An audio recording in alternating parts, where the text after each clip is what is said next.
സൂര്യനും ചന്ദ്രനും ആഗതനാവുന്നതിന് മുമ്പ് തന്നെ ഇന്നിന്റെ പാചകശാലയിൽ വിളക്കുകൾ തെളിഞ്ഞു. അതെന്താ ചേച്ചി അങ്ങനെയെന്ന് ചോദിച്ചാൽ വാ പറഞ്ഞുതരാം.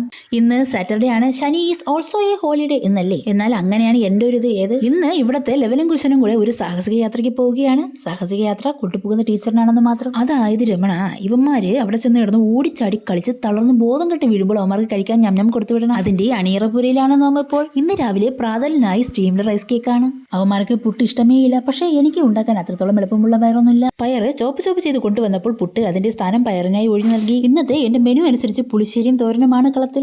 ചട്ടി വെച്ചു, പയറിട്ടു, ഉപ്പിട്ടു, പിന്നെ തേങ്ങയും ഇട്ടു, തോരൻ റെഡി. സബാഷ്. പുട്ടും പഴവും കണ്ട് വേണ്ട എന്നായി പുത്രന്മാർ. എന്നാൽ ദുഃഖിക്കേണ്ട ഉണ്ണിയായി പട്ടിണിയല്ലേ സുഖപ്രദം എന്നായി നോവാം. ഇനി നമുക്ക് പുളിശ്ശേരി ഉണ്ടാക്കാം. പച്ച കളർ മുളകും മഞ്ഞ കളർ പൊടിയും ജീരകവും ഇട്ടു. ഇനി ഇത് ഫിലിപ്സ് ഏട്ടന്റെ കൂടെ നല്ല മജ നരച്ചെടുക്കാം. വർണ്ണവിവേചനവും ബോഡി ഷേമിങ്ങും കാരണം നൊത്തയിൽ നിന്ന് അകന്ന് ജീവിക്കുകയായിരുന്ന കൊഴിയാളയും ചളയും വറുത്തെടുത്തു. തേങ്ങ അരച്ചു, തിളപ്പിച്ചു, പിന്നെ തൈര് ഒഴിച്ചു, കൂട്ടത്തിലെ കടുകും വറുത്തൊഴിച്ചു. അങ്ങനെ നമ്മുടെ പുളിശ്ശേരി തയ്യാർ. ശേഷം 2 മുട്ടയും പൊരിച്ചു. അങ്ങനെ ഉച്ചയ്ക്ക് മാമോണ്ണാനുള്ള 2 ചോറുപാത്രവും റെഡി. എന്തരാവോ എന്തോ. പോയി ആർമാതിച്ച് വരീൻ എന്ന് പറഞ്ഞുകൊണ്ട് ഞാൻ ലെമനെയും കുശനെയും യാത്രയാക്കി. ശേഷം അടുത്ത ഭാഗത്തിൽ ശുഭം.